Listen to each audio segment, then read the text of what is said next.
Today, I am attending a focus group chat with youths between 13 and 35 years old. Singapore is contemplating tiering restrictions to social media access depending on the kids' ages. And for the last 2 months, the authorities are finding out what teens and their parents think. They say full access for those 13 onwards already. Many of our friends will also have access to social media. There's FOMO. The government can give guidelines to the parents, then the parents can impose like proper rules and regulations for the child. But for the government, there's only so much they can do. I can guarantee you, no matter how many restrictions you put in place, we will somehow find a way to bypass it. This debate has been going on for a while. How much social media access should our teens have? Now, elsewhere in the region, governments are already acting. So I'll be heading to Malaysia, where social media restrictions for under 16s came into effect on June 1st, and then to Australia, where teenagers have been banned since December 2025. Has the implementation been successful? Most importantly, what is life there like now for the teenagers there? Find out with me in this 2-part Talking Point special.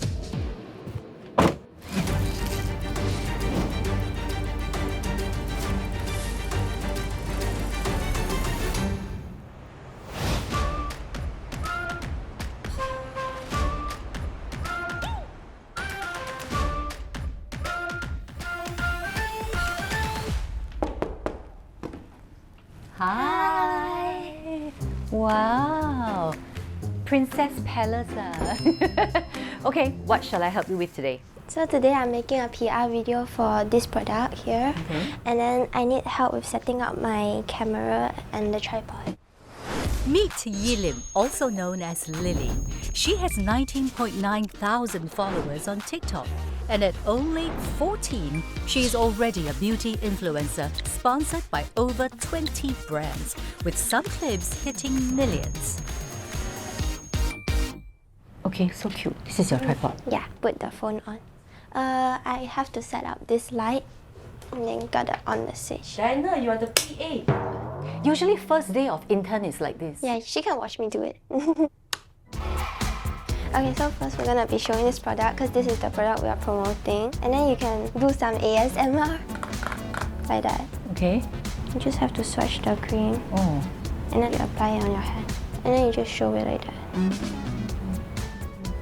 Cut now? Yeah. Okay, cut. Got me. I feel very accomplished. Do you get paid for this? Some company, they will pay you for making videos. What is the age group of your followers? 13 to 18. How long did it take for you to reach almost 20,000 followers on TikTok? I started since August 2024. It grew because one of my videos going viral. What do you think of Malaysia's move to not allow below 16-year-olds like yourself to have their own social media account? So what I know is that they are having this team where they look out to accounts that's under 16 to have them like permanently banned. For myself, I feel really worried for my account. That time when it was announced, I was at this school camp. So everyone stay up until midnight and they'll look at their social media like, oh my god, my social media is gonna get banned. How does that make you feel? I mean, you've worked on this for 2 years. Upset. Yeah? Yeah. Because most of the followers are like under 16, right? Suddenly, half of your people are gone. It will be harder for people to reach out to you and really, really hard to get followers in the future. It's unfair. I personally think that it should be allowed for like 13 plus. What are your friends' reactions to your content creation? Most of my friends actually supports me, but there's always a part of them that like hate on you, like cyberbully, you know? What do they do? Like, they can screenshot my content and put on their Instagram story and talk about it and all. How would you know that they do that? Other people show me. And what do you do about it? Ignore it.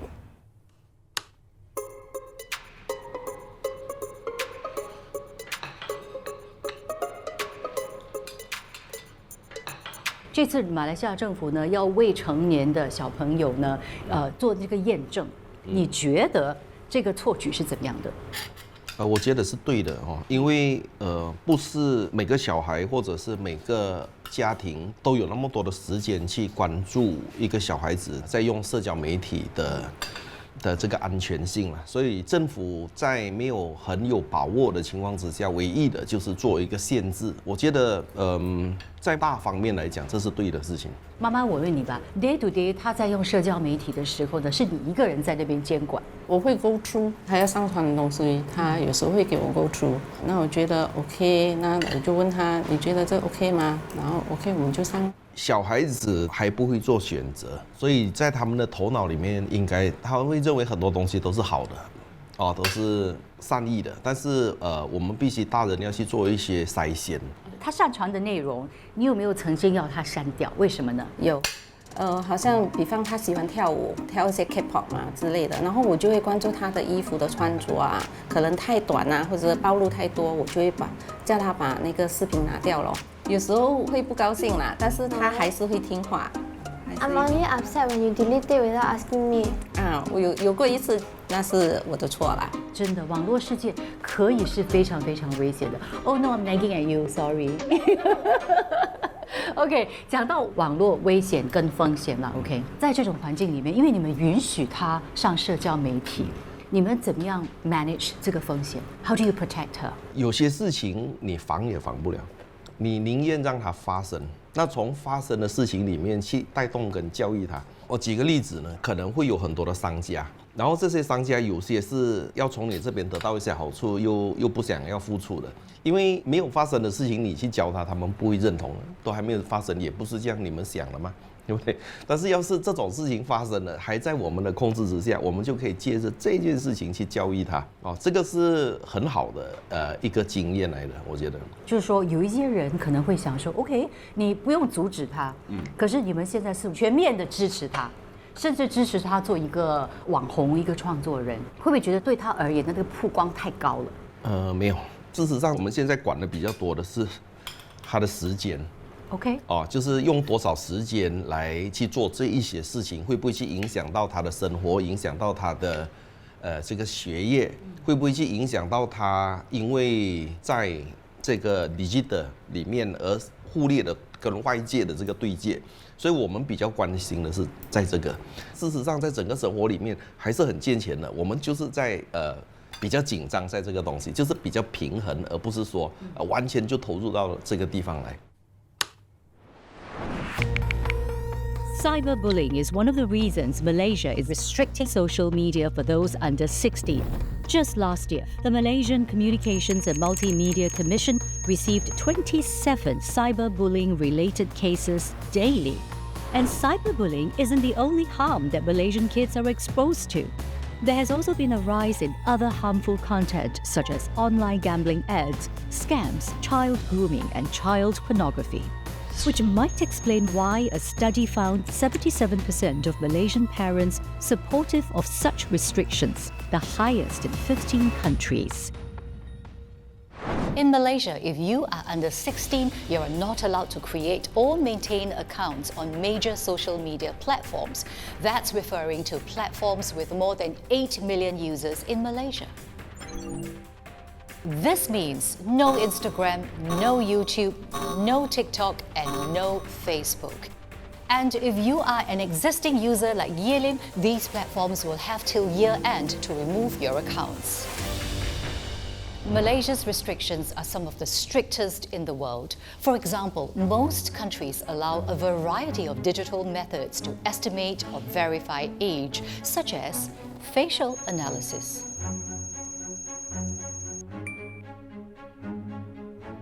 But in Malaysia, you must verify your age by using government-issued official documents.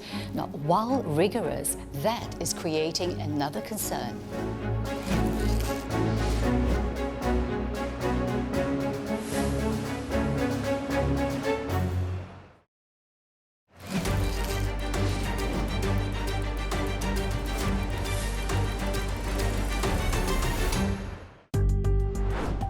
My card is one of Malaysia's most important identity documents.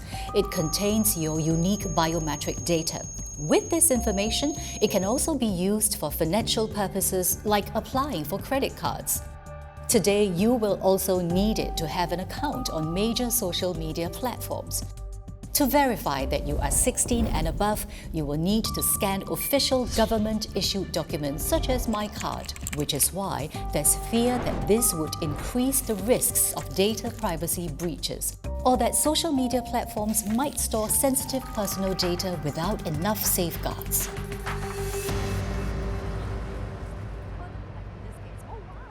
Lucian Seah works with Makshik, an online parenting platform.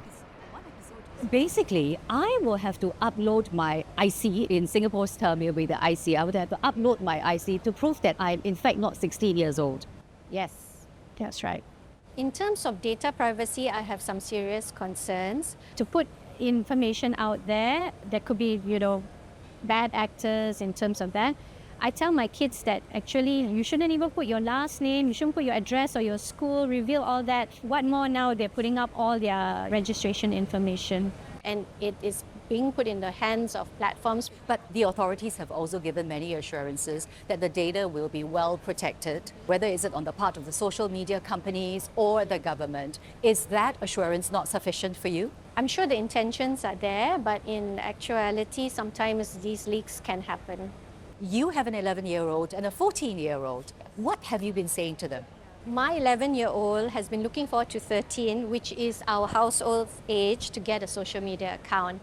So now she's asking, why does she have to wait until she's 16? It's really tough. It's not fair. Not fair at all. Why does her elder brother get it he's been having it for 2 years now, he's 14. He is, on the other hand, also asking why are they taking this away from me? This is my right to communicate, to socialize. So my 14-year-old has already said that probably they will move to another platform, which is currently not implementing all these checks and balances.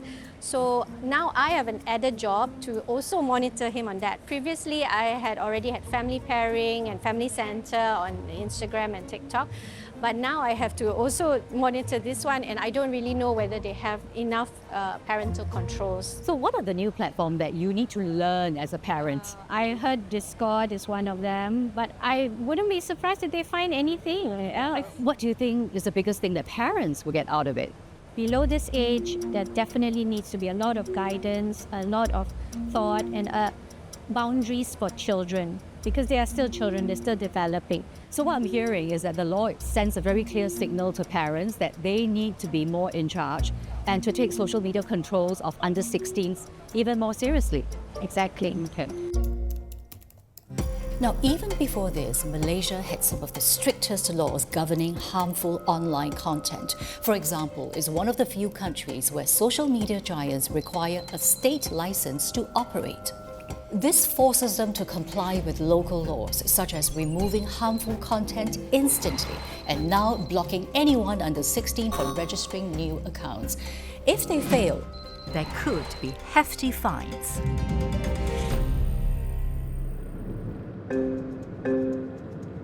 But despite a wave of backlash since the licensing announcement in mid-2024, the regulators are pushing ahead. I am speaking to a spokesperson from Malaysian Communications and Multimedia Commission. They are the authority who has been crafting and leading the social media restrictions here. So we believe that social media platforms in particular, we need to hold them on a higher level of accountability. We need to make sure that they're taking proactive steps to protect children. Anyone who provides product for consumption in the open market has to ensure that the product is safe and secure for use. And it's not to the user to determine what sort of safety actions that they should take. It's actually the manufacturer of the product that has to do so.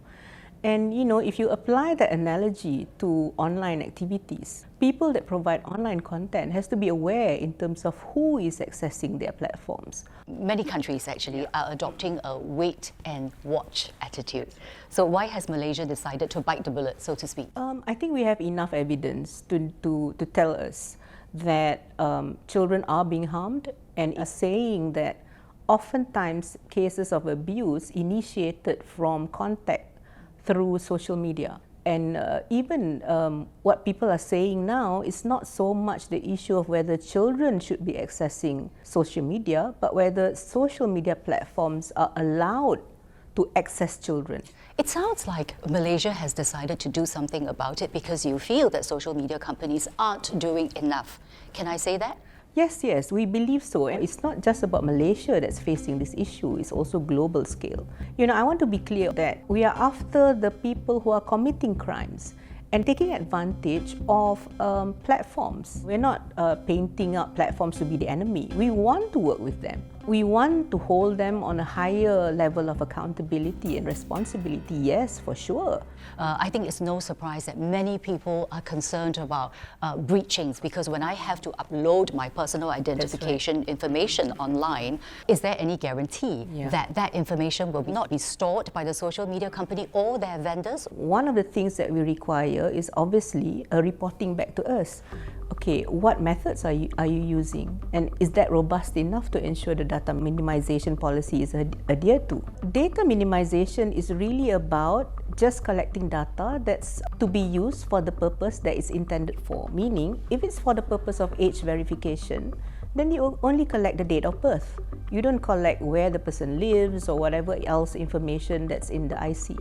After which you have to dispose that information once the account is verified.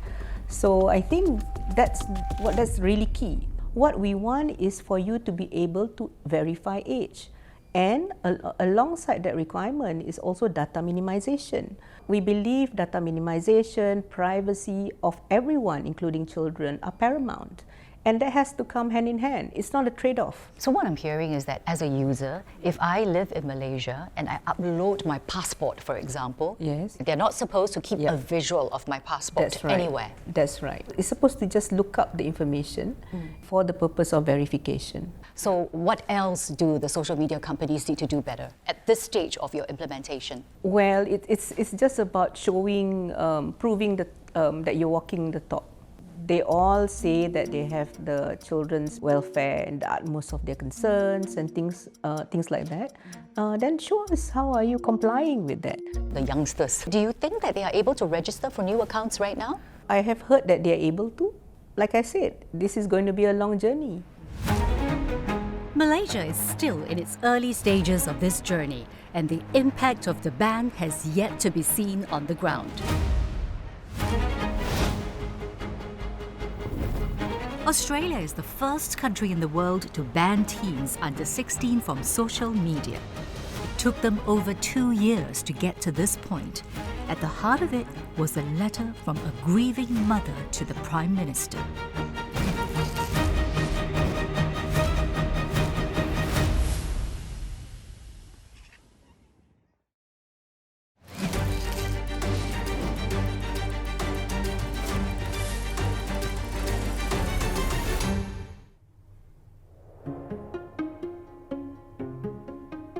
"12-year-old Charlotte has just started high school. She likes pink and butterflies. And tonight is like any other weekday. Her favorite creamy chicken pasta is served, then it's time for math homework.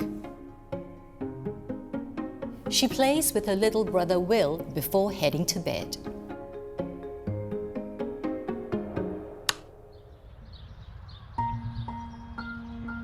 The next morning, her mother found a suicide note. Mama, please share my story to raise awareness. Always remember that I love you. I'll be shining down on you from heaven. So we lost Charlotte in September 2024. She had experienced bullying at school that had been ongoing for a couple of years. And that had escalated to online as well. Do you think that Charlotte would still be alive if not for social media and the cyberbullying associated with it? Yeah. The last message she got, the one that sparked her emotions to be so large, was, "You're fat, you're ugly, go kill yourself." And now she's not here anymore. 8 weeks after Charlotte passed away, that we were heading down to Canberra to meet with the Prime Minister. The meeting was about to gain bipartisan support to push back the age of social media to 16. And I said I've got a first-hand experience on how social media affects people under 16, and having already lost everything, I thought there's nothing to lose to fight for other kids in Charlotte's name. You know, I would say that Charlotte had social media taken off her more times than she had it, and you would see differences in behaviour when she had it to when she didn't have it, when it was taken from her. You would see a very interactive little girl, you know, back part of the family and happy. But unfortunately, in the world that we're sort of raising our kids at the moment, if you're the only one who doesn't have access to it, you get ostracised too. So there was a lot of, I don't have it and everybody else has it. So you're in this constant pressure between should you give your kids access to it or not. Kelly, when you found out that the government had passed the law on the social media ban, what was the first thing that came to your mind? It's not happiness, because you can't get your child back, but it's relief that other people might. You know, this generation, they're already addicted. They're already, you know, pushing back, finding ways around. But it's for the up-and-coming kids and the next generation who will just know this life to be normal, to not want 10,000 likes or 800 followers.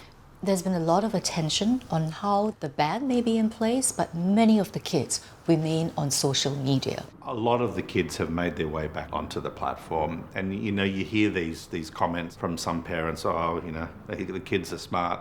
You're right, kids are smart. Kids are incredibly tech savvy today, but I can assure you that there is nobody smarter than these social media companies.